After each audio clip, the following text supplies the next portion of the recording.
I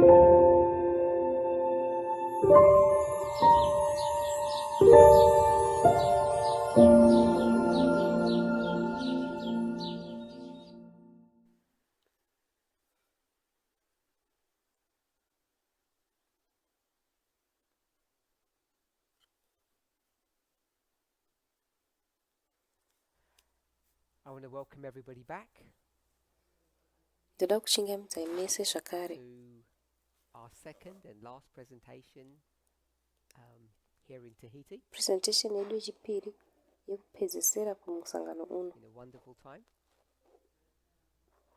Hatine nguva yakanaka kwandiri. Ngativhurei nemunamato.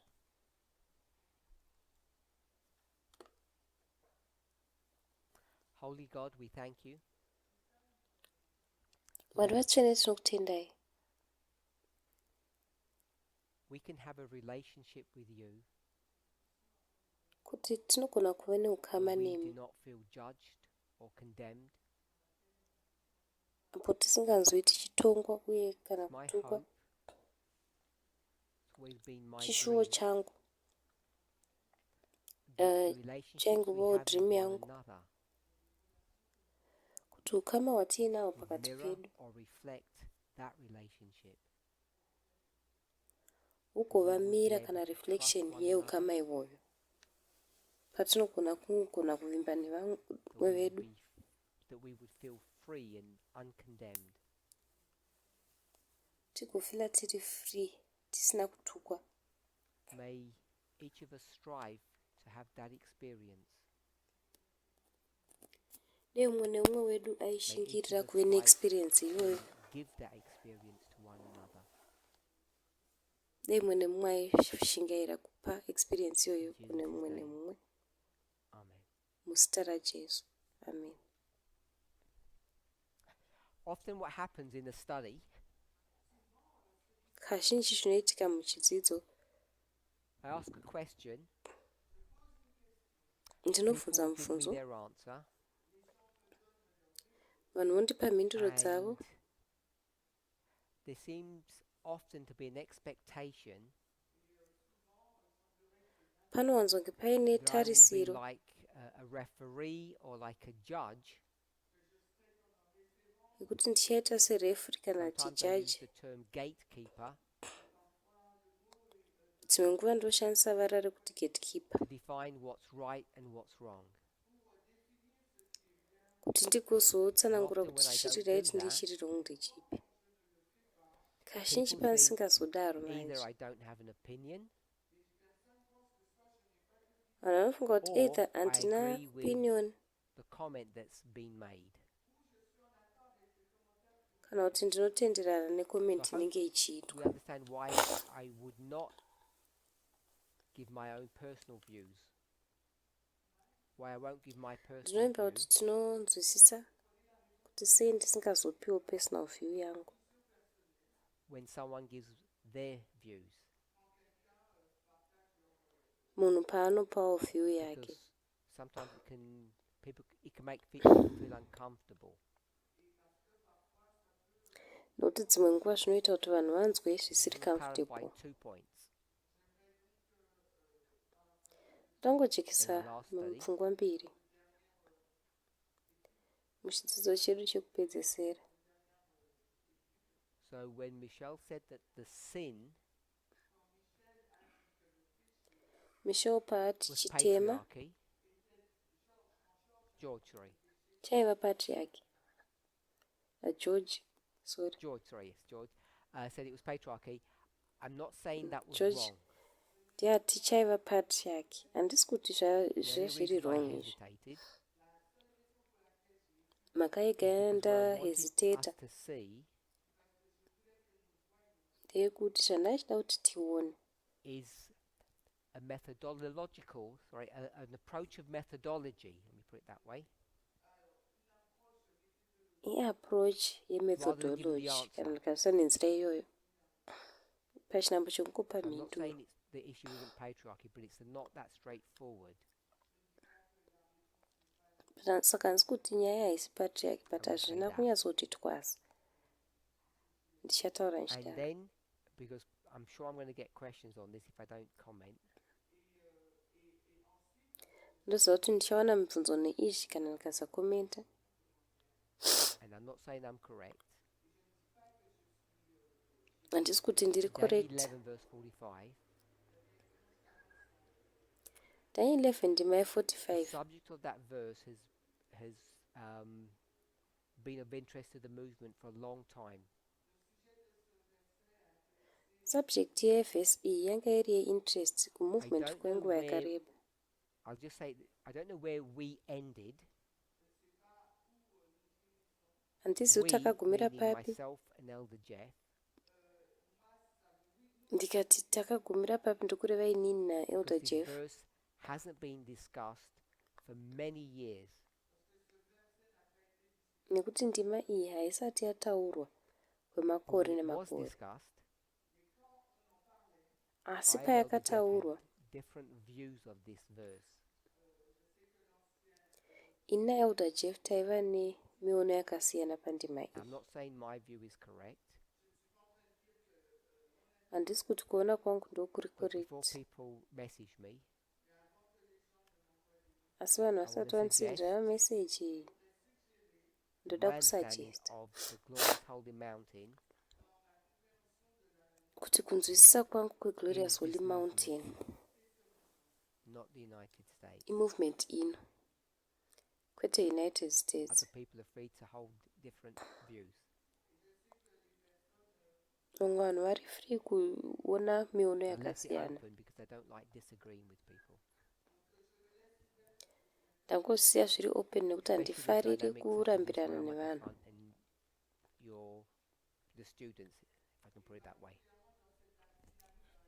Kunyanya-nyanya pamadynamic akadai indiri kumberi So, imuri mevadzidzi. They weren't the only two things in the last study, but they're two that came to mind that I wanted to give my thoughts on. Hazvisiwo zvinhu zvega zvataita mudzidzo chapfuura, asi ndo zvandanga ndichida kupawo pfungwa dzangu zviviri izvi. I have a question Ndine mubvunzo which I want to read out. wandoda kuti ndiverenge. I'll read the whole question. Chaverenga mubvunzo wacho wese. So this was from last week, the question. Zvakanga zviri kubva kufikira Question was from pfuura last week. iwo mubvunzo uyu. Mubvunzo uyu And it waiva refers wafikira to a study kapfuura. that I did in France at the beginning of the month. Unenge uchinongedzera kuchidzidzo chandakaita kuFrance pakutanga Because I kwemwedzi. was supposed to answer this last week. Ndaifanira kupindura mubvunzo uyu fikira kapfuura. That's why it says you're last. Ndosaka zvichiti your last. In your last presentation on the 1st of March, you clearly elaborated the rise of Mupresentation yenyu kingdoms yekupedzisera happening at the time of the end. kuFrance makaelaborata The seventh kusumuka kingdom, kwemakingdoms in parenthesis, kuchiitika dragon, patime of the end. began in Naizvozvo 1989. seventh kingdom In mumabrackets one of your past iyo studies, dragon yakatanga us to be at the 1989. Sunday law, Mune chimwe all chidzidzo the chenyu three chapfuura branches kuti tinge tiri must be pasunday one. law. The emphasis Mabranch I matatu made ese was on the anofanira kunge executive branch. awinwa.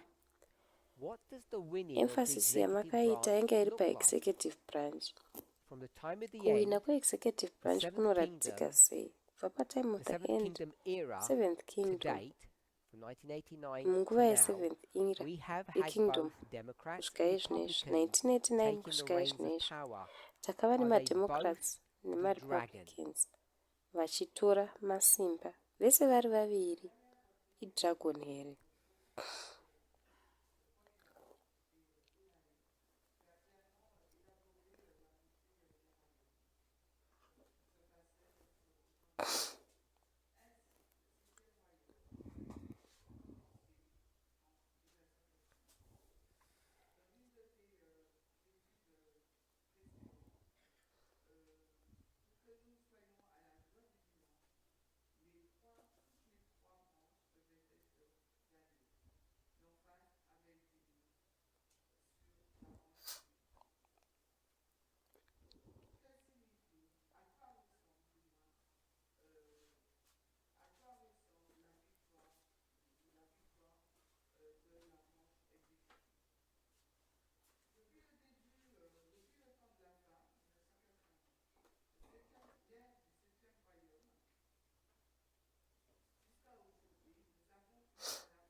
So I'm just writing out the questions in a very simplified, paraphrased fashion.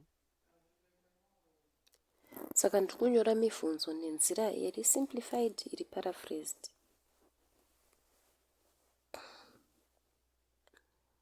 It's 4 parts. Pane maparts mana.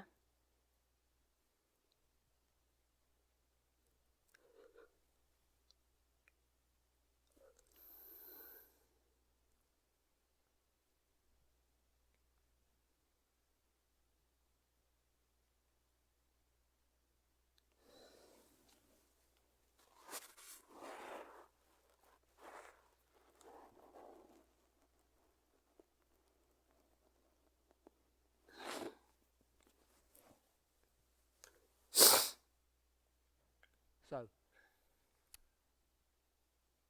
on the 1st of March this year,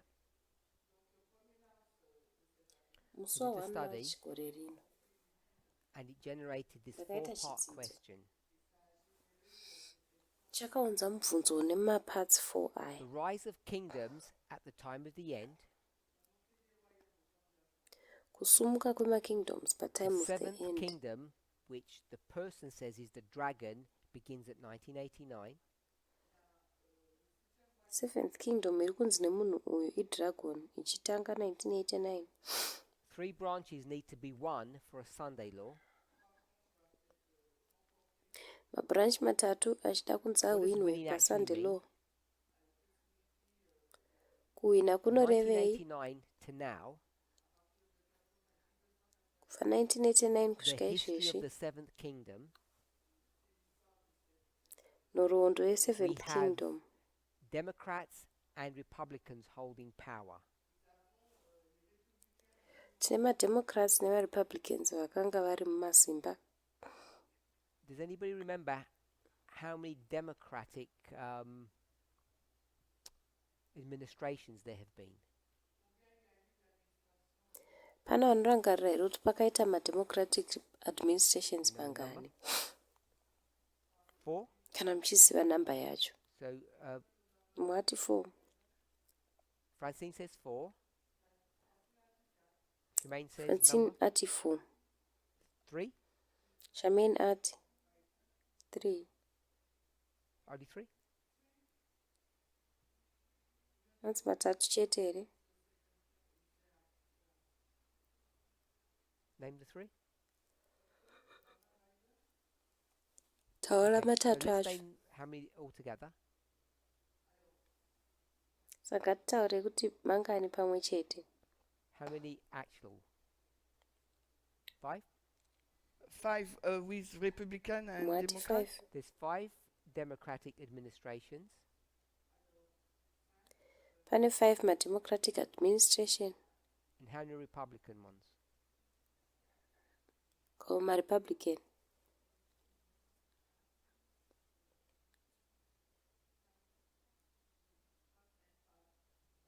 Five, if we So- count this one. Are we all happy that it's 5 each? Pane 5 tikaverengera izvi iripo. Saka tinofara tese here kuti 5 Okay, so we'll ese just quickly 5 do that. 5. Number 1, Shemaine can just let's throw them out.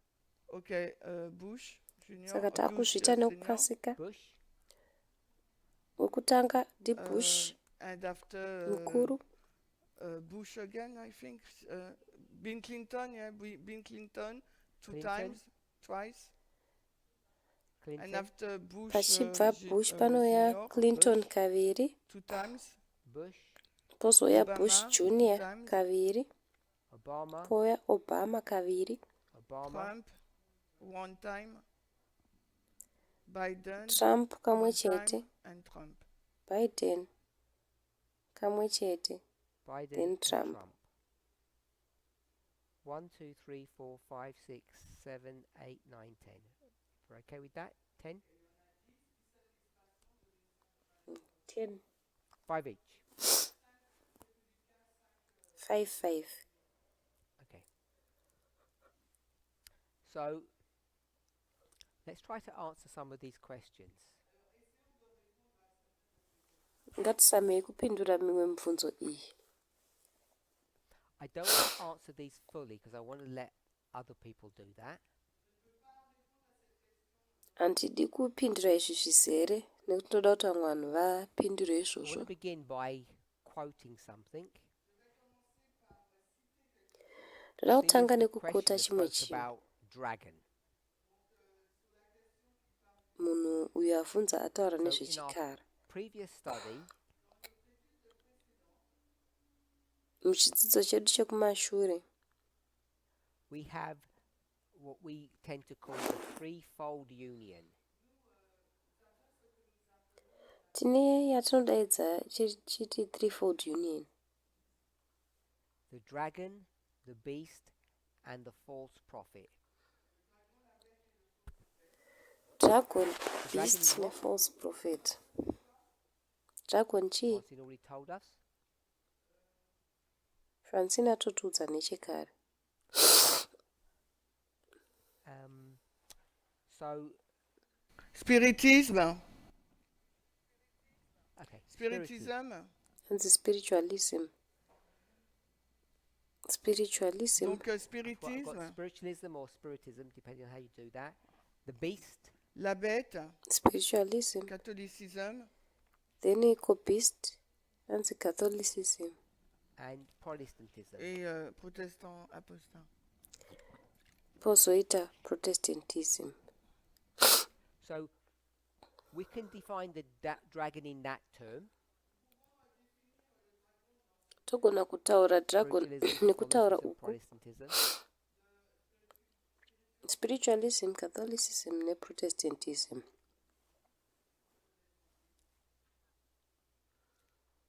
Then we could go to Revelation 12. Tozoenda isu kuna and Revelation then we 12. could define the dragon this way. Togona kudefina dragon nenzira inotevera. There was a great red dragon that fell from heaven. Dragon rikuru How many rered heads? rakadonha kubva kudenga. Nemusoro mikani.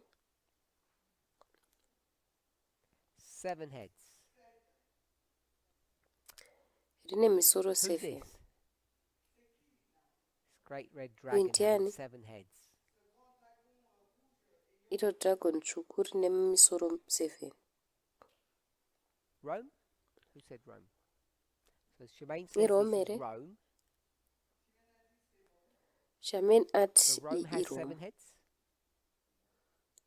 Saka Rome ine misoro minomwe here. Was that? I don't know. Oh, it says in the verse. I That's let me take anti-Syrian. the verse. Take a look. Okay. Let's all take a look. We go to Revelation 12. We're going to take a look. Check if this. Possible. Ende kuna That sounds Revelation correct. 12. Titarise. Tasi kuti Francine ari correct here. Verse 2. And there appeared another wonder in Verse heaven, 2. and behold, a great red dragon having 7 heads and 7 crowns. Pakauya chishamiso mudenga. Dragon rered riine misoro 7 That was Rome. nekorona 7. Is not? Iwati Rome. I didn't say it's not.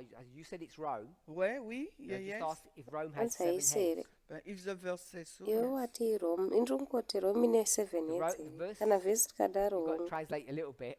Ah, pardon, oui, oui, oui. Ah, sorry. Oui, donc, est-ce que le dragon a 7 têtes? Et j'ai répondu, il m'a dit que j'ai dit que c'est Rome, et j'ai dit, ben, si le verset dit qu'il a 7 têtes, il a 7 têtes.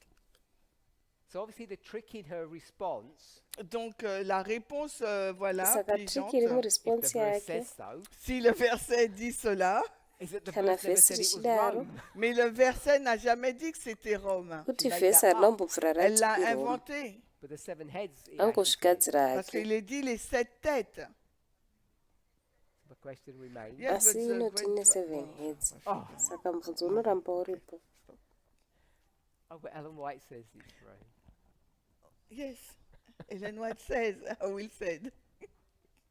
Ellen White anoti iRome. So I'll go to some random place. It says the dragon is Ndongoenda hangu in panzvimbo a iri secondary random. sense panonzi of pagan dragon Rome. musecondary sense isimbo yepagan Rome. Maybe you want to translate that first. Let's swap places. Pamwe translator kana kuti ngatichinja nenzvimbo, right?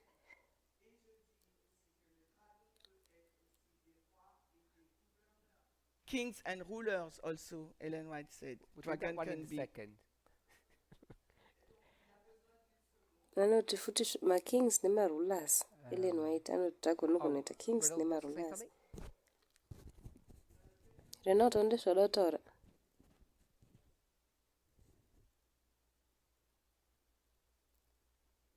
Were you saying something there, Reynolds, or not?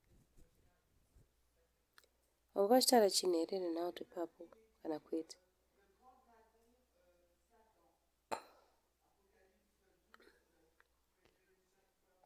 Give me 1 second. For 1 second. Okay, so Revelation 12, we've got great controversy, 438, paragraph 2. Revelation 12 tine great controversy 438 paragraph 2. Pagan Rome. So, Iri kuti pagan Rome. if Shemaine can read the last sentence there, last sentence. Shamena akaverenga sentence yekupedzesera.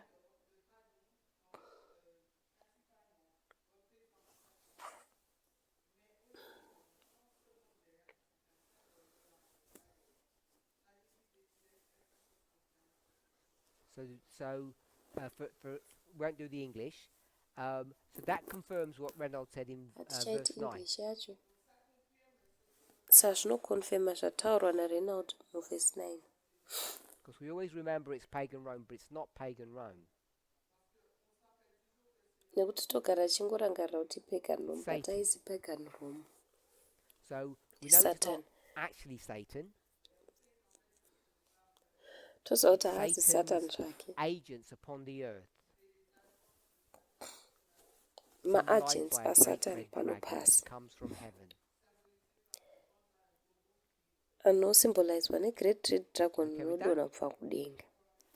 So the dragon we've got, Zvakanaka here izvi. we can do it in the threefold union. We can do Revelation 12. Dragon tinogona kuti threefold union, togona kuita Revelation 12. So I just want to find another passage.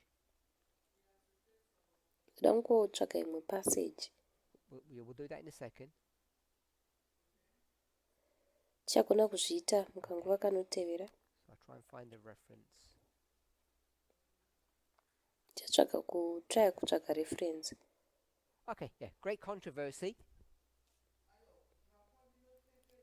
Great controversy. So I'm going to call this Revelation 13. Inchangoidaidza nchiti Revelation We've got 13. great controversy, page 54. Tiine great controversy, page 54. Paragraph 2. Paragraph 2. So I'll just read the one sentence and you can just paraphrase. The dragon Changoerenga had sentence imwe given chete to the toita beast paraphrase. his power, his seat, and great authority. Dragon yakapa kuchikara. Power rake, seat rake negreat authority. So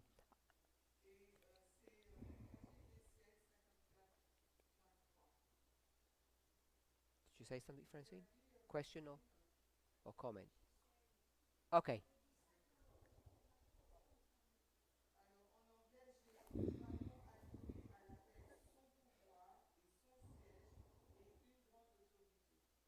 All good? Okay, so I'm going to go to the beginning of the paragraph. Ndichaenda In kokutanga the 6th kuparagraph. century, the papacy had become firmly established. Mu6th century, papasi yakanga yava established zvakasimba. So that's 500 and something. saka So you i500 remember inoshinda. 508, 538, Toremember wana 508 wana we're in that 538 era now. Don't be tiri deceived munguva by the iyoyo. 6th century. Musava deceived nekuti 6th century. The 500s. Its seat of Kuma power was 500 fixed in the imperial city, chigaro chayo chesimba chakanga chiri fixed muimperial that's city Rome, and the Bishop of Rome was iyo Rome. declared to be the head over the entire church. Bishop veroma vakabva vadeclarewa kuva musoro wekereke yese.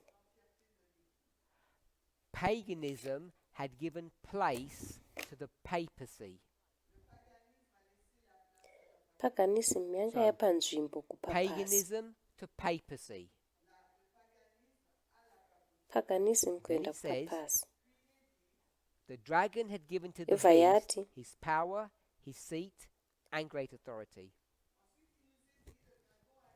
dragon yanga yapa kubeast simba rayo, chigaro So, chayo I neauthority don't know huru. if this works when we look at pronouns.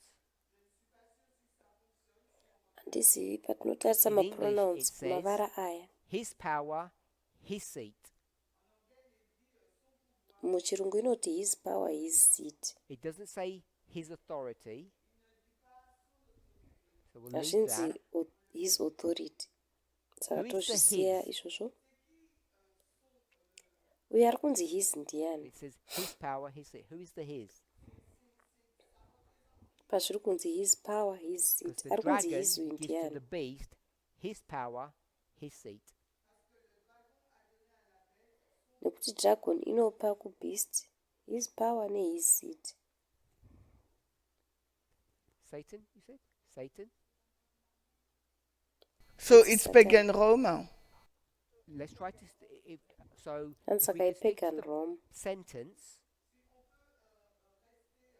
Tikastika kusentence I'll give you two choices. Dragon ndokupai machoice maviri. or beast. Dragon kana beast. So we have dragon. So it's the dragon's Saka tine power, dragon. the Saka dragon's seat, isimba redragon. and Chigaro chedragon. I don't know if you're prepared to say the dragon's authority. Handisi kana magadzirira kuti then authority yedragon. Okay? So that would explain why Reynolds had said Satan, because Satan is the dragon, I presume. Zvinozotsanangudza kuti sei Reynolds And that's kati why Satan nekuti Satan ndiye Francine dragon. would have said paganism or pagan Rome, because we've just done that in number 2. Ndosaka Francine ati paganism nekuti tazviita izvi panumber 2. She didn't say papal, she said. Yeah, Rome pagan. That's what I said. I said pagan Rome. Iye anganzwa kunge I meant zvanzi pagan papa Rome. If I asi didn't zvanzi say that. pagan That's what I Rome. thought she said. So, great Ndanchireva controversy, pagan Rome kana ndisina 542, kudaro. Great controversy 542. 54. 54. We have what I want us to Sorry, see here. 54. It's not about Vanashita the kuti power tione and the apa. seat. I'm okay with all of that. Hazvisi zvepower neseat izvi ndiri okay The nazvo. sentence before. So, if we Isentence iri have two mumashure elements macho. before, Kana tine then maelements another maviri sentence before. that speaks about the Kozoita same imwe sentence subject, ichitaura with different nezvesubject terms imwe chete now, iroro. we Asi can matems compare them. akasiyana We can togona compare kumafananidza. two sentences. Togona So, kufananidza masentence maviri. the beast is what, according to these two sentences? Saka maererano nemasentence maviri aya We're doing it beast backwards. chii? Takuzviita backwards. Maybe you should read the two sentences again. If you Pamwe read the two toverenga sentences again, 'cause masentence I don't have maviri it aya in front of zvakare. them. ukaverenga masentensi maviri aya zvakare No, nekuti not havamo the pamberi first sentence, pavo. not the second one, the third one. Sentensi yechitatu. So if I read it in English, the second sentence would say, its seat and power was fixed upon the imperial city. The Bishop of Rome was declared to be the head of the entire church. And the next sentence.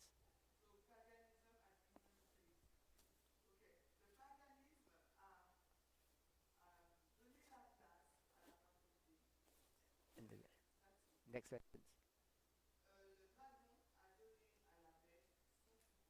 That's it. The beast is who?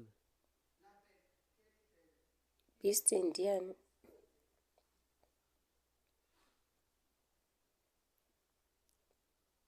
Rapa, do you know? Good. Oh, the beast is who? I have the beast here. Beast Tell me ndiani? who the beast is. Tine beast panapa ndodziwa kuti beast Catholicism. ndiani? Try and read the sentence again. Use the words in the sentence. Samai kuverenga masentensi zvakare mushandisa mavara aya Read it. musentensi Paganism. iyi. Paganism. That's it. So the beast is who? I'll draw it here. Saka beast ndiani? Ndozvidhirowa panapa.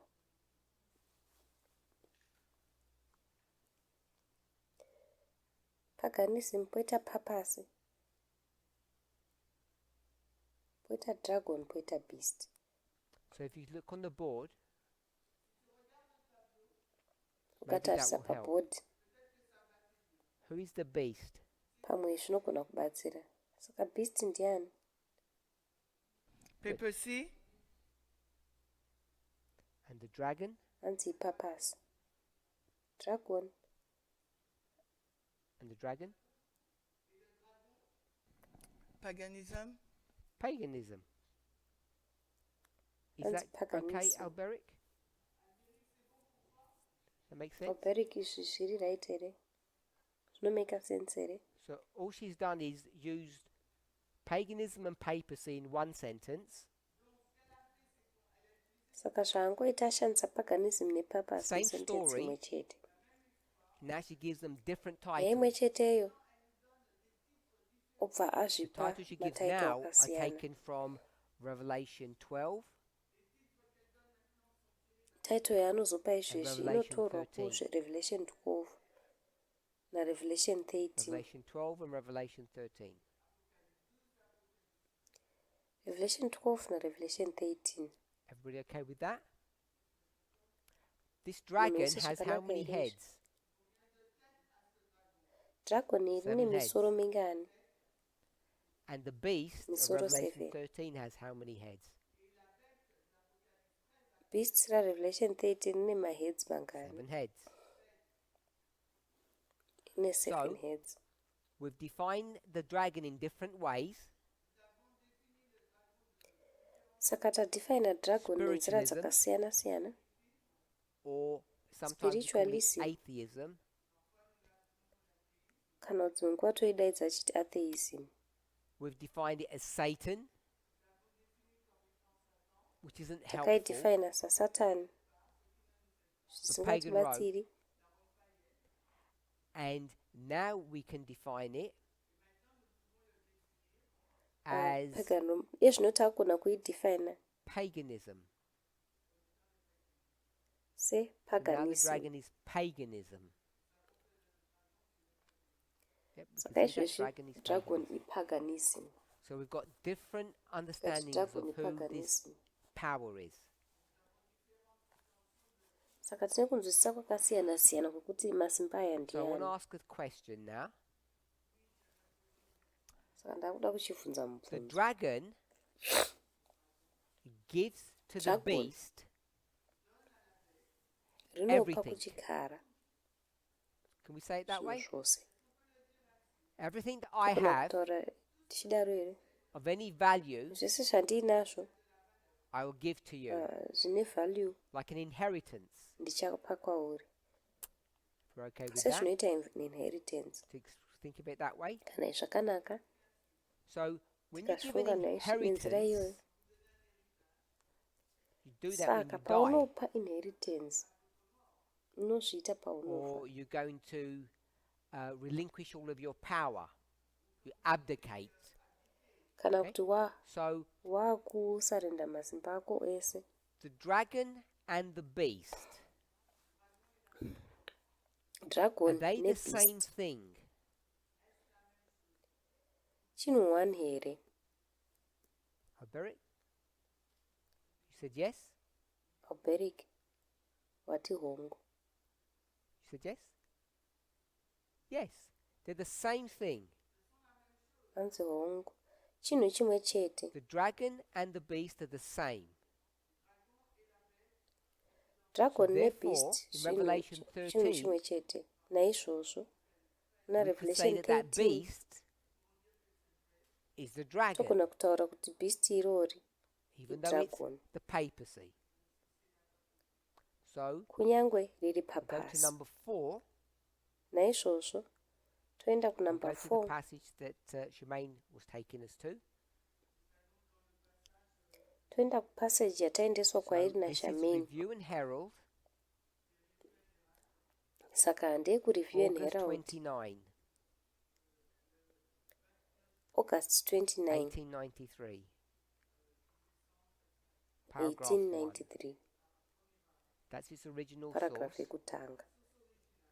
And Ndosource most yekutanga people iyi. understand it to be Testimonies to Ministers, page 38. Vanhu vakawanda vanoinzwisisa iri Testimonies to Ministers, page 38. So this was a two-part, I think it's a two-part article that Ellen White wrote. Ndofunga kuti article ine We'll be mapatsi dealing with maviri the yakanyorwa dragon. naEllen White. Ichange ichidhila But the nedragon. title of the article is that Adventism is not Babylon. Asi musoro wenyaya wearticle ndewekuti Adventism haizi Babylon. And that's what this movement teaches today. It's in the Ndizvo vows zvinodzidziswa nemovement ino nhasi. that the Zvimo Adventist Church mumavows. is Kuti the kereke Adventist Church yeAdventism. shipwrecked. Chechi yeSabata To say yes, yakapwanyika that means you chikepe here. believe that the son-in-law's already happened. Ukati hongu zvinoreva kuti unotenda kuti If sandelo you don't believe the yakatoitika. son-in-law's already happened, then it's not shipwrecked yet. Kana usingatendi kuti yakatoitika then hachisati chapwanyika. Even if it's shipwrecked, still not Babylon. Kunyange chakapwanyika That's what haizi Babylon your still. baptismal teacher should be teaching you. Ndo zvaunongofana uchidzidziswa And for nabaptismal those teacher online, vako. many people here are nodding their head in agreement. Kwararo online vanhu vakawanda pano havasi So, kutenderana. the paragraph is interesting. We're going to Paragraph not iyi read the iri whole interesting. paragraph. Hatichaverengi paragraph yacho yese. Kings, rulers, governors, Making, marula nemagavhena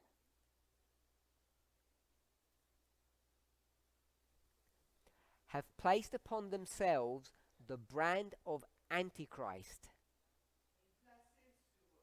vakazviisira pavari pachezvavo chidhindo So in English it says chaantichrist. brand, but in the French it says mark, and I like that, so I'm going to put mark. Muenglish inoti chidhindo, muchirungu inoti mark, saka ndofarira They've iro got the muchaisa mark of the Antichrist. mufrench Maybe sorry. we'd say Saka the vane mark Antichrist is yaantichrist. Satan. Saka togona kuti antichrist ndisatan. And are represented as the dragon. Vanomiririrwa sedragon. So kings, rulers, and governors are the dragon. Saka makings, marulers nedragon ndivo And the dragon goes Ndivo to make Antichrist. war with the saints. nemagavhena sorry ndivo dragon. Dragon Keep the inoenda commandments inoita of God. hondo nemasaints. who are good. vanochengetedza macommandments aMwari. So there's Vakanaka. this dragon that goes to make war with God's people who are good. Pane dragoni rinoenda kunoita hondo And nevanhu where do you see vaMwari that? vakanaka. Where do you see a Izvi dragon unozviona papi? going to make Unoona war dragon papi against ichienda the kunoita people of hondo God who are good? richirwisanisana navanhu vaMwari vakanaka. 1260. Hanzi Or mu-12:6 chapter. ichapter ipi? Revelation, they said. Revelation. Apocalypse. Hanzi Revelation. We already gave the verse, the chapter. 17. 12:17. 12. Um, Good. Hanzi 12:17. Hanzi chapter I saw a 12. great red dragon Ndakaona coming great to red dragon a woman who's richiuya having a kumudzimai child, comes to try ari to kuuya kill the nemwana, child, rouya rozama kuuraya mwana uyu. and then with the people that come after the child, the remnant of the seed. Vanhu vanozouya after mwana uyu, remnant yeseed So it's iyi. brought us all the way back to Revelation 12 when she's quoting this. Vatidzosera kwese uko kuRevelation 12 panenge vachikota izvi. Now you might think that by her defining Aiwe unogona the kufunga dragon, kuti iye achidefina dragon, kings, rulers, governors, makings, we'll call marulers, this civil magovernors, authorities. tichazvidaidza tichiti civil, macivil You think by her authority. doing this, it would simplify things. Unofunga kuti iye akadai zvinobva zvapfarisa zvinhu, But it just causes more problems. asi zvinongokonzera More matambudziko mamwe akawanda. Confusion imwe yakawanda. Maybe I shouldn't say the word confusion. It raises more questions. Pamwe handisi kufanira kushandisa varari kuti confusion, Okay, zvinongounza so mibvunzo mumwe we have yakawanda. these various definitions of the dragon. Saka tine madefinition aya akawanda-wanda akasiyana-siyana edragon. Earlier, Kumashure we spoke about the book of Isaiah. tambotaura nezvebhuku And raIsaiah. we said that a power is going to come against God's people, Tikati isi pane masimba achauya against vanhu vaMwari. I think it was Carmel that said it was the Assyrians. Ndofunga In ndikamwe Jeremiah, kuti it's the same vangu vari story. vaasiri. Muna Jeremiah It's inyaya not imwe Syria, it's cheteyo. Babylon. Asi haizi So Assyria why is iBabylon. Babylon coming against God's people? Sei Babylon iri kuuya against vanhu vaMwari?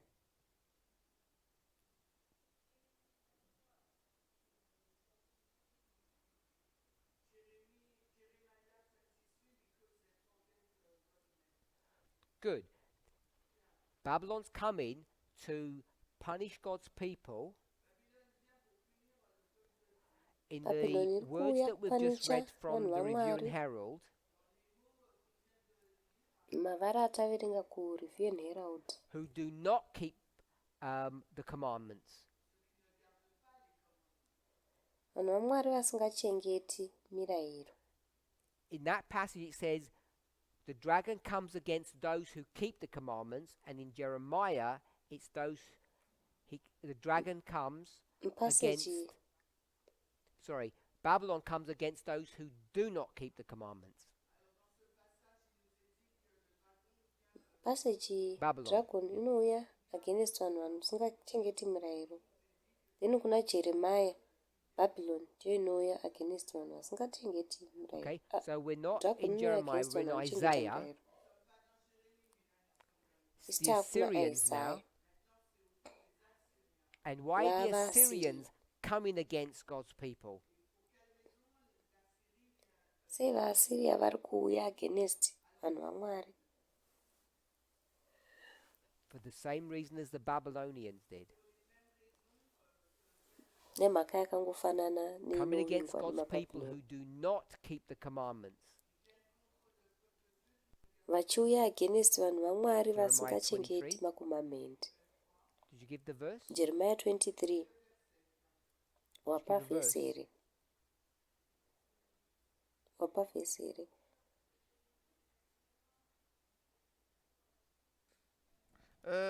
Jérémie 23, 23, 26, Jeremiah 23, 23 to 26. And in Jeremiah Jeremiah 23, 23, it 23 speaks kusvika about those who 26. forget God's name. Jeremiah 23 inotaura neavo vanokanganwa zita raMwari. So, in Isaiah 27, Naizvozvo, muna Isaiah 27, go to verse 1. ukaenda kundima yekutanga. We'd have to go to many chapters in the book of Isaiah to tell the whole story. Tinechifanira kutanga taenda mumachapta akawanda-wanda mubhuku raIsaiah But titaure as in the nyaya book yacho of yese. Jeremiah, Asi it sezviri tells mubhuku the story of raJeremiah, before,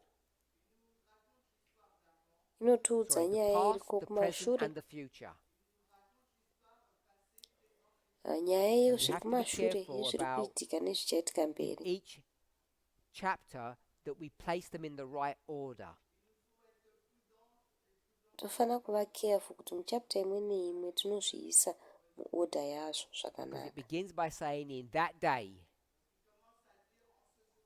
So you need Nekuti to know when zvinotanga that zvichinzi day is, nairoro past, present, zuva. or future. Saka tofanira kuziva kuti iroro zuva riri kumashure here So kana kuti the iri title kuitika of kana this chapter kumberi. is called The Redemption of Israel. Musoro wenyaya wechapta iyi uri In kunzi the kudzikinurwa context of kwavaIsraeri. Isaiah. Isaiah is in the Mucontext present. yaIsaiah. So you have a past, Isaiah ndiye ari present, and mupresent. future. If Saka the une zviri title of the kumashure chapter is zviri called The mupresent nezviri Redemption of kumberi. Israel, Kana musoro wenyaya uchinzi kudzikinurwa kwavaIsraeri. is that past, present, or future? Zviri kumashure here hazviri kuitika kana kuti Isaiah. zviri kumberi. Kuna Isaiah. Future. Zviri kumberi. In that day, in the future, Nairoro zuva. the Lord Kumberi. will be sore and great and strong. Sorry, the Lord with his sore and great and strong sword shall punish Leviathan. Mwari nebanga ravo rikuru rinorwadza The piercing vachapanisha serpent, Leviathan. even Leviathan, that crooked serpent, Nyoka inoruma. Even Leviathan. and he shall slay Nyoka the iri dragon crooked. that is in the sea. Iye achabaya dragon iri munyanza. So we're at number 5. Saka tiri panumber 5. Sometime in the future, the Imwe Lord nguva will kumberi redeem uko their people. Mwari We could just vanodzikinura say vanhu vavo. restore. So Togona when God kungoti restores vanorestore. their people, Saka Mwari pavanorestore vanhu vavo, one of the elements of that restoration will involve the following: imwe element yerestoration the iyoyi slaying inosanganisira or the death zvinotevera: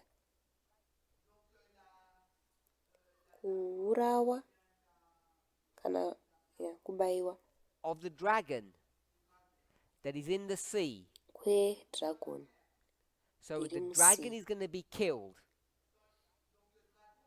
saka dragon When you kill the ichauraiwa. dragon, God's people can be Paunouraya redeemed. dragon, vanhu That vamwari dragon lives vanogona in the sea. kudzikinurwa. Dragon So iri we have a inogara dragon. musi. And who is the Saka tine dragon? dragon. According to the verse. Ndiani dragon? Maererano nevhesi. Kioma? Kema. The Bible is going to use a technique that it uses one word and then a different word to describe the same thing.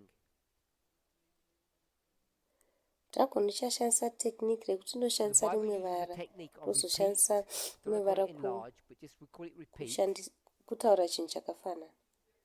Bhaibheri rinoshandisa technique yekudzokorodza. Just like we did Hatichati here on this repeat board and enlarge, work, tangoti kudzokorodza. it Se describes the zvatangoita same thing paboardwork in iyi different language. rangodescribe chinhu chimwe So, chete nekutaura kwakasiyana. Isaiah 27 verse 1, Saka muna Isaiah 27 ndima yekutanga, is called dragon what? inodaidzwa ichinzi hani? Leviathan. Can we see that? Leviathan. Tozviona here And izvi? Zvakare serpent. nyoka.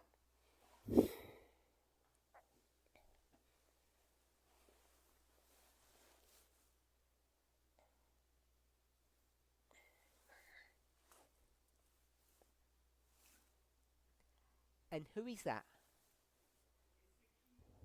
Ndiani iyeye? Who is Leviathan? Who is the serpent? Who is the dragon? Ndiani Leviathan? Ndiani serpent? Ndiani dragon? Any thoughts? Pana ane pfungwa here? Let's use the technique, the beginning and the end. Ngatishandisei Verse 1 technique yekuti kutanga nokupedzisira. and verse, Verse 1 nevhesi which verse number? verse number Which number?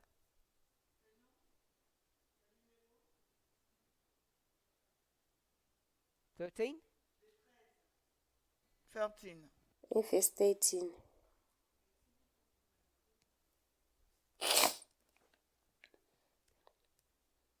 Who's the dragon? Ndiani dragon? It's the same day. We can see the same day. Izuva rimwe With chete the here. first part of Tinozviona verse kuti zuva 1 and rimwe the first chete part here. of verse 13, it's the same day. Kutanga kwevhesi 1 nekutanga kwevhesi 13 izuva rimwe chete. Jean-Pierre? Jean-Pierre? Jean Paul. It's not Satan also. In verse 13, I can't see Satan. Hanzi hasi Satan here zvakare. Zvikanzi mundima ya13 handisi Assyria? kuona Satan. Assyria. Good. Hanzi Assyria. Ndizvozvo. You can see Assyria? Noona Assyria. In that day, when the dragon is going to be killed, Dragon a great paichauraiwa. trumpet shall be blown, Trumpet huru icharidzwa. and everyone who was about to die Munhu wese anenge ava in the kuda land of kufa Assyria, they shall munyika live yaAsiria vachararama go back to Jerusalem. vodzokera Jerusarema. Okay? So we've got various definitions of the dragon power. That's all I want to say. Saka tine madefinition akasiyana siyana The edragon power. dragon is Ndozvanaita Assyria. kutaura. Dragon It's also iAsiria. who else? Ndiani zvakare? Égypte. Okay, so I want to say Babylon, if that's okay. I understand why mwangati you'd say egypt Egypt, hanzi ndoda kuti babylon hanzi ndonzwisisa because it kuti says it right mhaka in the wanga verse. wati ijipita nokuti zviri And kutaurwa mundima iyoyo. in verse 1, when it says sea, mundima what yekutanga do we normally painoti understand sea, the symbol of sea to be? simbo iyi yenyanza tinoinzwisisa iri chii? See? People. People, les gens. So if I were to go to Hanzi vanhu. Daniel 11, kana Verse inde ndaenda 45. kuna Daniel 11 ndima ye45 because it mentions sea there, I think, does it? nekuti pataurwa zvesi ipapo.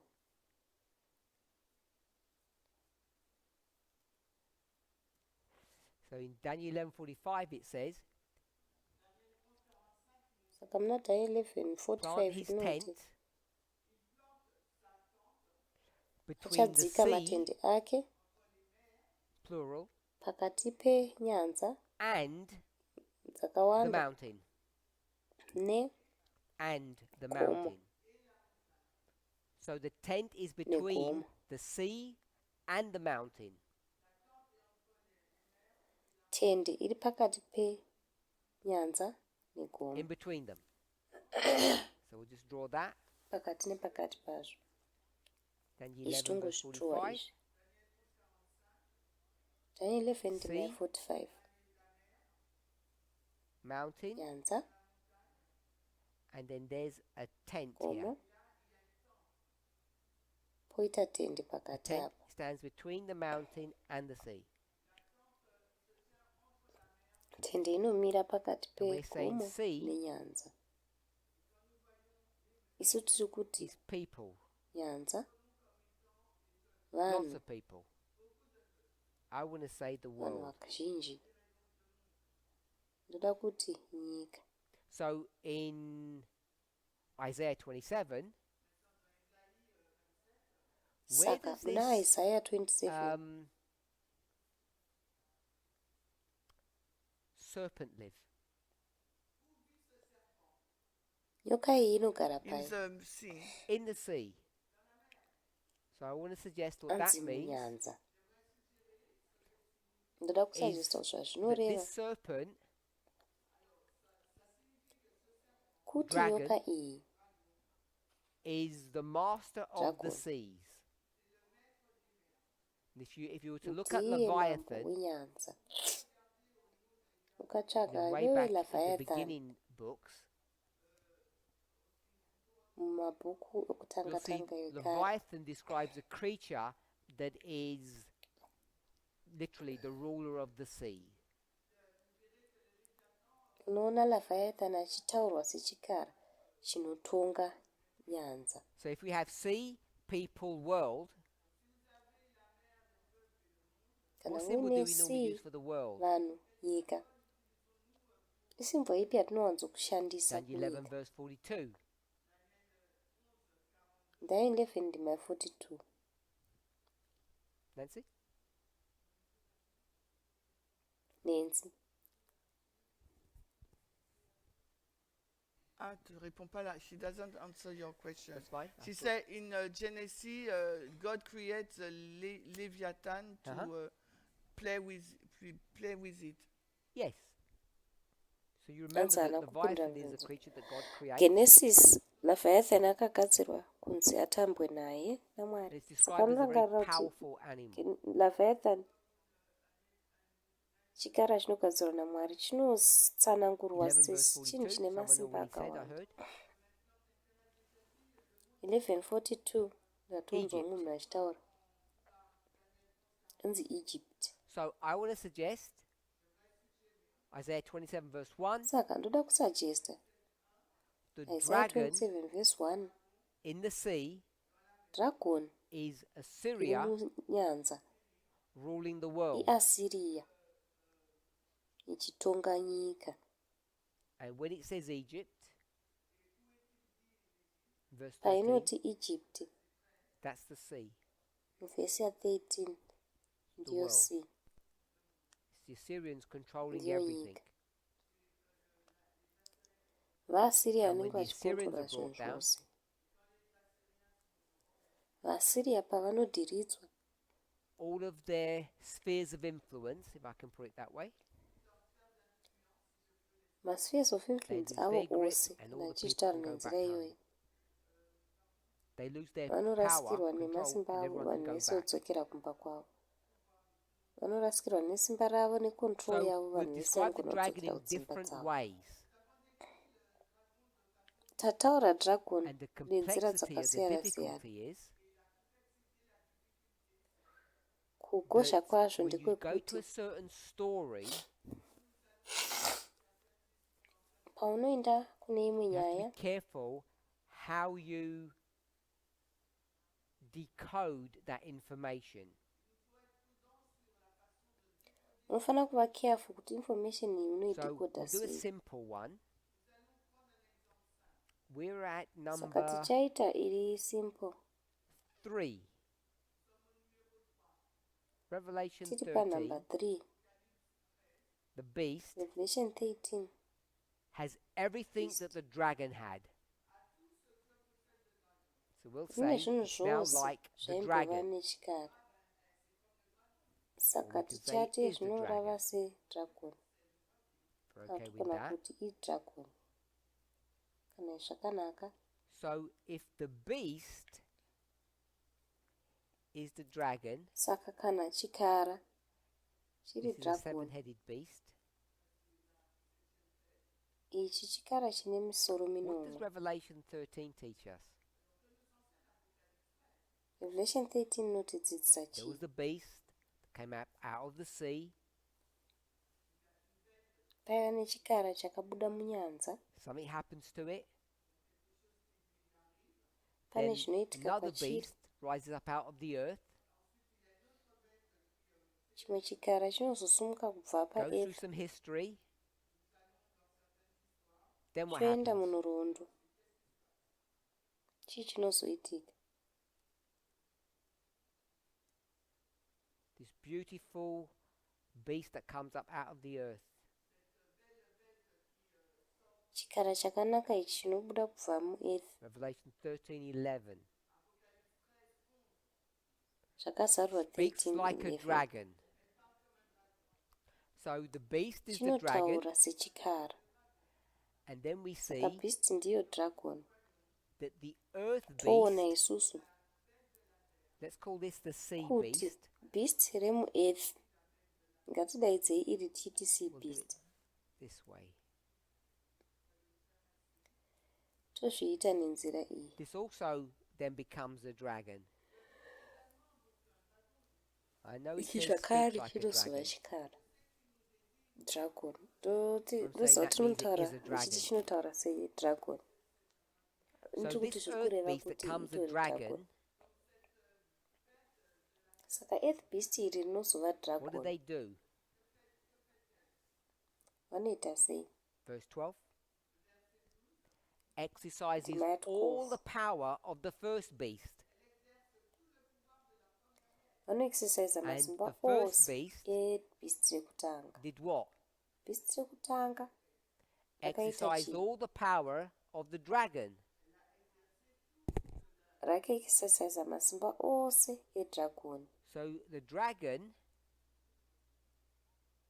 Saka Does what? dragon What did we read in that Inoiti. passage? chii chatinoverenga mumapaseji iwayo. 3 things. Zvinhu zvitatu. Remember? Rangarirai.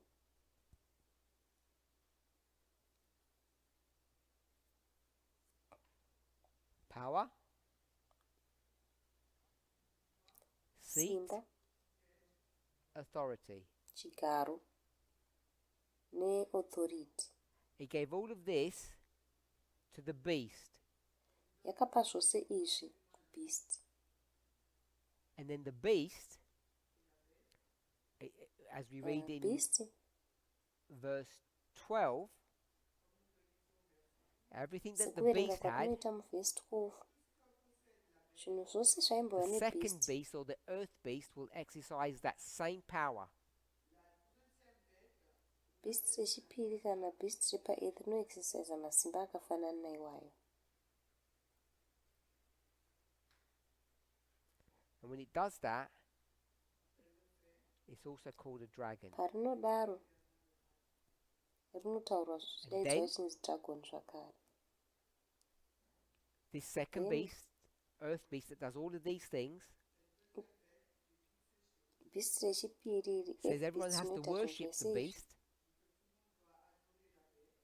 Rinoti and munhu then wese anofanira it kunamata deceives beast. everybody. Verse 14, Rinozonyengedza munhu it wese. deceives people Verse because 14. it says you have to make a copy of the beast, Rinonyengedza vanhu nekuti rinoti meaning it has unofanira the same kuita power, seat, mufananidzo and authority. webeast.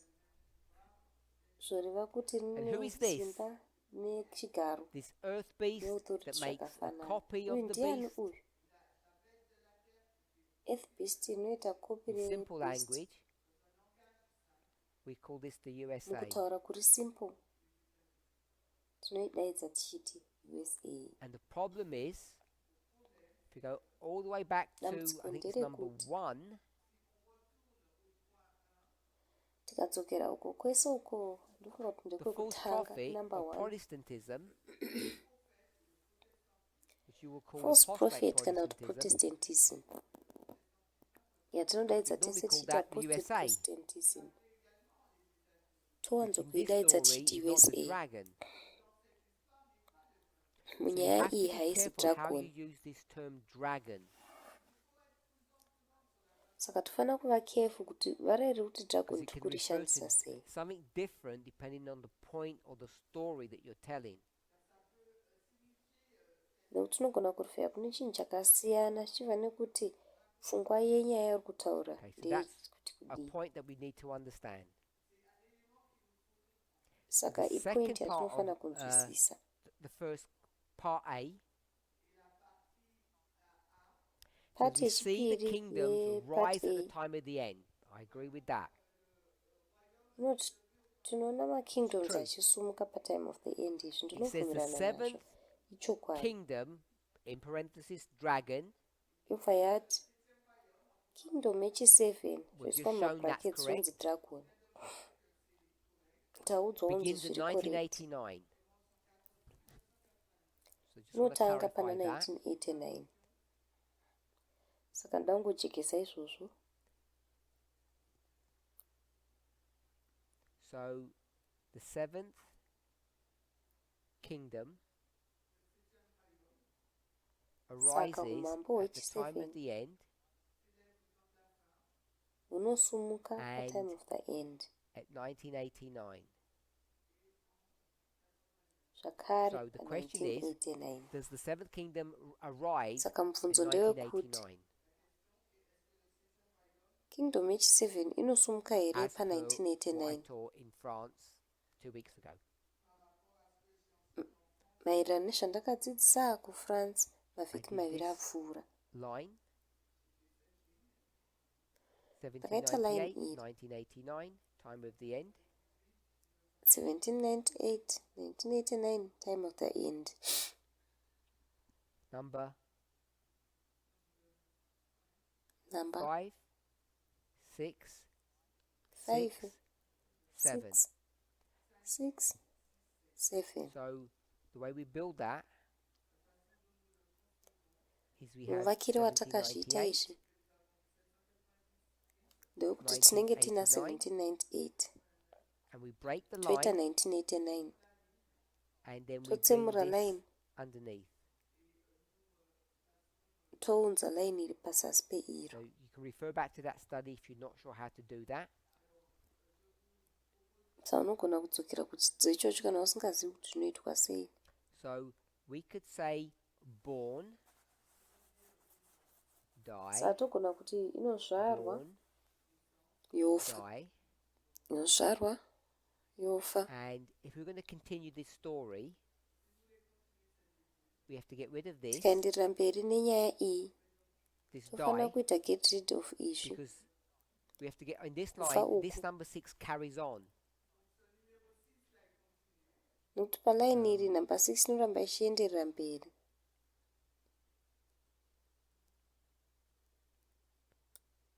So we'll do it this way. The 6 carries on. Patichazvinyora nenzira iyi. It'd be like doing Ichi this. 6 inoramba ichienderera mberi. 6. Zvezvofanana nekuita izvi kuti 6 iyo. Cut 6. You bring it underneath. Kacheka 6 unongoiunza pasasi apa. If it dies here, we could put Kana born ikafa here, apa, and then we would have die here. toti yozvarwa apa, We've not tozova defined when it nekufa dies. apo. Hapana And we didn't kuzvidifaina kuti define when that inofa was rini. born. So Hapana that's kuzvidifaina what kuti that story yakazvarwa rini. would indicate. But Ndo remind us zvinozoindiketwa nenyaya iyi. that you have Asi seen ndoda kuti studies like rangaridza this. kuti imi makamboona Sunday law. zvidzidzo zvakaita sechichichi. And Sunday law, what way mark would this be? iwe makine iri chii? Panium. And you'll have seen Ine iri this. panium. Munogona kunge makaonawo izvi. And this one that's going up Ichi chiri kusumuka is number 7. inumber 7. And the one that's going down is number 6. Ine You've ichidzika seen the inumber same 6. artwork with the King of the South. Mogona kunge makaona artwork So yakafanana this is how we na used to King do of the that. South.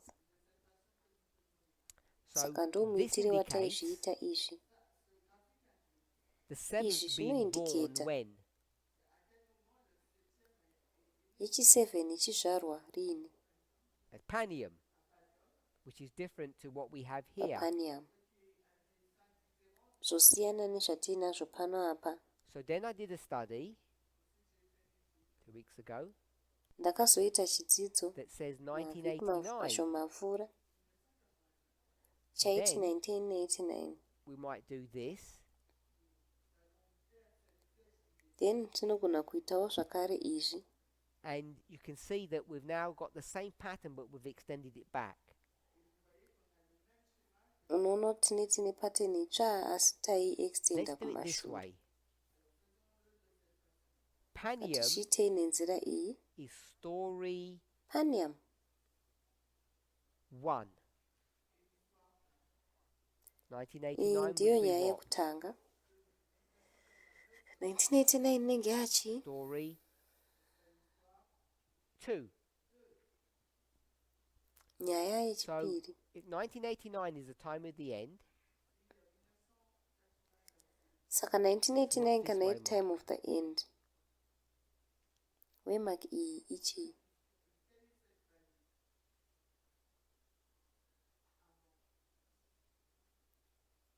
good. 1798, time of the end. Inenge iri 1798 time of the Story. end. 3. Nyaya So we'll get rid of that and put it in the right order. yechitatu. 1, 2, 3. Saka todzima ichitozvisa muoda And yazvo what will this look zvakanaka. like? Yekutanga yechipiri neyechitatu. Izvi zvinoratidzika sei? Exactly the same thing. Nzira yakangofanana If you're okay with that. nedzimwe idzo. So Kana izvi zvakatinakira. depending upon the story that you're telling, Zvichibva nenyaya yauri kutaura. depends upon the start point. Zvinodependa nepoint yauri kutangira. Now these story 1, 2, and 3 are all the same story, Story 1, 2 ne3 but they're inyaya talking imwe about chete something that's dzese. slightly different because the beginning point is different. Dziri kutaura nechinhu chakati siyanei nekuti point yepauri kutangirwa yakasiyana. There's a problem here which is Pane built into the dambudziko pano story of Revelation 17. rakavakirirwa munyaya which is the question that yazvakazarurwa Nancy gave us 17. last week. unova mubvunzo So I answered the watakapuwa question as it nanenzi was kwikira given, pfuura. but ndapindura there's a mubvunzo sekupuwa complexity kwakaita, in that story. Now, asi we've been pane aware of it in the zvakapetana munyaya movement, iyi. this complexity, this problem, Iyi dambudziko kana kupetana kuti hatiri and kuziva when we mumuvement. were children, we described it in a childish way. pataiva vana When takazvidescribe I was a nenzira child, I used to think yeuwanano. like a child. Pandaiva But mwana now, ndaimbofunga we're semwana being muduku. confronted to look at these things again Zvinoita kunzi as tarisai adults zvinhu izvi zvakare in a mature fashion, sevanhu vakuru. which means we have to Nzira be iri careful mature. of how we describe these different stories. Zvoreva kuti tofanira kuva careful kuti So what I tinodescribe want nyaya to say, dzakasiyana siyana idzi sei. it's not that Zvandoda the questioner kutaura was wrong, but when I hakusi kuti spoke munhu in avhunza France, anga ari wrong. Asi I'm pandakataura speaking kuFrance, about story 2. Maybe if I ndandiri say it kutaura this way, nezvenyaya yechipiri. when Pamwe Elder ndikazvitaura Tess nenzira iyi, did this history, Elder she Tess spoke about what pavakaita story? nhoroondo iyi, vakataura nezvenyaya ipi? Yeah, we'll call it number 3. Toidaidza tichiti number But 3. story 1 needs to be told and understood. Asi stori yekutanga inofanira kutaurwa And maybe yonzwisisiwa. Elder Terry will be the one to explain that. Pamwe Elder Terry ndo I certainly vachatitsanangurira don't want iyoyo, to do that. nekuti ine handisi kuda kuita So, izvozvo. that doesn't detract from the question. Izvi Seventh hazvitivhisi Kingdom begins in pamubvunzo. 1989. Kingdom yechi7 ichitanga muna We'll call 1989. this story number 2 to Iyi give it some toiti nyaya legitimacy. yechi2 Okay. kuti igova iri Then he spoke about the legitimate. 3 branches. Kwakuchizotaura I nezvemabranch spoke about matatu. that because there were Izvi people in the ndakataura movement in nezvazvo the past, nekuti kwaiva based upon nevanhu the mumovement statement that Elder kumashure Tess had made, maererano nekutaura based upon a kwakanga spirit of kwamboitwa prophecy naElder quote Tess maererano she had read, nequotation yemuspirit of prophecy that made yavakanga people think vamboverenga, that when the zvakaita kuti Sunday vanhu law vafunge happens, kuti the government panoitika that's Sunday in law, power hurumende inenge iri kutonga can be different to the people who have the majority in Congress and the Senate. inogona kunge yakasiyana nevanhu vanenge vaine majority no. mucongress I nemusenate. said the driver for a Ndikati Sunday law kwete. is going to be the executive branch, not, I'll just call it the House. Ndakati chichange ichidriver Sunday law inenge iri executive branch kwete house. And it would be very difficult to have a Sunday law without having authority over the House. Zvinenge zvakaoma kuve neSunday law musina masimba The pamusoro key point pehouse. is, the key point was the executive Pfungwa huru branch needs to ndeyekuti be controlled. pfungwa huru ndeyekuti executive branch inofanira One. Needs kucontrolewa. to be one. Ndo chekutanga inofanira And kuwinwa. Part C says, what is winning? What does winning look like? Patsi yobva yati kukuwina kunoradzika sei. That to me means winning the election. Kwandiri Whoever zvinoreva wins the kuwina election sarudzo. becomes the Anowina president, sarudzo and it's the president ova that's going president. to drive the Sunday law. Ndipresident achadriver Sunday law. And I think the only way they can do that is if they have control of the Congress and the Senate. ndofunga kuti nzira yega yavanogona kuzviita Part hunge D. vaine control yecongress From nesenate. 1989, Part D, time the end, kubva 1989 patime of the end, which is the history of the Seventh Kingdom. We have inova 5 nhoroondo democratic yeseventh kingdom. administrations and 5 Republican administrations. Tine maadministration mashanu emademocrats Is everybody the nemashanu dragon power? emarepublicans. Munhu I wese don't believe idragon so. power here? I think that Handitendi the left kudaro. and the right are not both the dragon power. Ndotenda kuti vekuleft nevekuright havasi vese dragon power. I think they coexist, and there's a Ndofunga struggle kuti between vanorarama the pamwe two. chete. Panozoita can lead makakatanwa pakati America? pezviviri izvi. Ndiani anogona The kutungamirira America? The left, the Establishment. Democrats, or Vekuleft this mademocrats. new right Seventh Kingdom power. Kana kuti seventh struggle kingdom back and power forth. itsva yekuright. Eventually, Vanokikiridzana, we get to where we are today. then tongozosvika patasvika patiri And you nhasi. have to be blind and deaf Unenge to not see wakapofomara that the usinganzwi current kana administration usingaoni is different kuti to all the administration iripo administrations that nhasi came before it.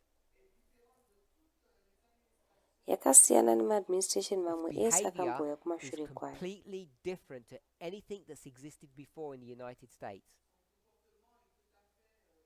Behavior yayo yakasiyana zvachose nezvinhu zvakamboitika kuunited states. Whether you go back to 1989, Zvisinei nekuti unodzokera kuna 1989 here because that seemed significant to kwandatiendesa. me, Nekuti kwandiri or zvakanga as in zvichiradzika Acts zviri 27, significant. you go back to Kana kuti 1798. muna X27 todzokera kuna You see that struggle. 1798 And in order tinoona to struggle do iwe. a developed study on that subject, Kuti tigone kuita developed I study think pachidzidzo Revelation ichocho 17 would need to be explained in a more careful fashion than I have done. ndofunga kuti Revelation 17 inofanira kutsanangurwa nenzira iri careful than zvandakamboita. So the simple point is, Saka pfungwa iripo iri Democrats simple and Republicans ndeyekuti are not both the dragon. mademocrats nemarepublicans havazi chikara vese, Unless I'm shown differently.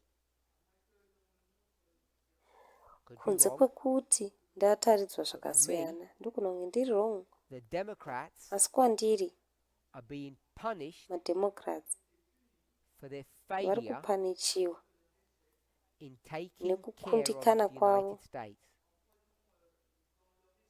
mukuchengetedza United States. And the tool that's being used to do that Tool rinoshandiswa the kuita Seventh izvozvo Kingdom is ratinodaidza the chiti current seventh kingdom administration that we have. ndiyo administration So yatiinayo if izvezvi. you were to begin at Bush Senior, Tikatanga pana Bush senior who says we have a new world order, taken over anoti 30 taane new years for world that order, new world order to establish itself. zvakatitorera more than 30 years kuti new world order iyi izvi-establish. So it's those 30 years have been the rise of the Seventh Kingdom. Saka makore 30 waya anga ari Story two. kusumuka kwekingdom yechi7. Story 3 was the Yeah, rise of the HP. kingdom over the last 3 years. Nyaya yechitatu yanga iri kusumuka kwekingdom kwemakore The 3 story of Pania. kupfuura. Inyaya There's another story yepanium. that we've spoken about. So I hope that answers that question. Panozoitazve imwe nyaya yatataura nezvayo. I hope it Ndoimba clarifies kuti a few zvapindura points. mubvunzo iwoyo. ndoimba kuti zvinokujekesa Come to pfungwa our dzimwe end. dzishoma. For those online, I Tasvika want to thank you kumagumo for edu. joining us. Pane vari online ndokutendai nekuti joina. Posthumously, because you aren't here in real life. Nekuti hamuzi pano real I want to life. thank you for making me feel welcome. Ndokutendai nekuti maita kuti ndinzwe ndiri welcome. I want to thank you for all the hard work that Eden do behind the scenes. Ndinokutendai nebasa rakaoma rinoitwa neEden behind the scenes. I look forward to coming hopefully next year. Ndinotarisira kudzoka Where the world ndinovimba will look gore very different than rinotevera. it does today, I'm sure. Nyika ichinge yakutadzika zvakasiyana chaizvo nezvairi nhasi. Katinamatei. Holy God, I want to thank you for the Mwari privilege vatsvene of ndinoda friendship, kutendai of being part of a neprivilege community, yeushamwari, kunge tiri being pati yecommunity, a part of this glorious holy mountain. nekuva pati That only yeglorious looks holy like a mountain small iyi stone. inongoratidzika As each of us sekatombo bow before kadiki. you, Umwe neumwe with paanenge thankful achikotama hearts pamberi peuso hwenyu of being part of your family, nemwoyo nekutenda may kunge this tiri pati yefamily feeling yenyu. that washes over Dei us now feeling iyi iri kutiputira nhasi have the uno power to erase any differences that we might have. yaingava nesimba rekudzima Any misiyano ill thoughts iri or pakati ill pedu. feelings that we may have towards one another. Kufungirana zvakaipa kwatinogona kunge tiinako pakati As pedu we gather tese. closer together, Patinoungana tichiswedera pedyo to speak pamwe and chete, think and walk in unison, kutaura nekufunga nekufamba please tiri help us to muunison. accomplish this work. Tibetsereiwo kugona Thank you for the kukunda privilege of life. basa irori. Tokutendai Pray nechipo for continued cheupenyu, strength kunamatira in the few simba rinoramba remaining moments of Earth's richiuya history. munguva ishoma shoma yasara panhoroondo In Jesus' yeearth. name. Amen. Muzita raJesu. Amen.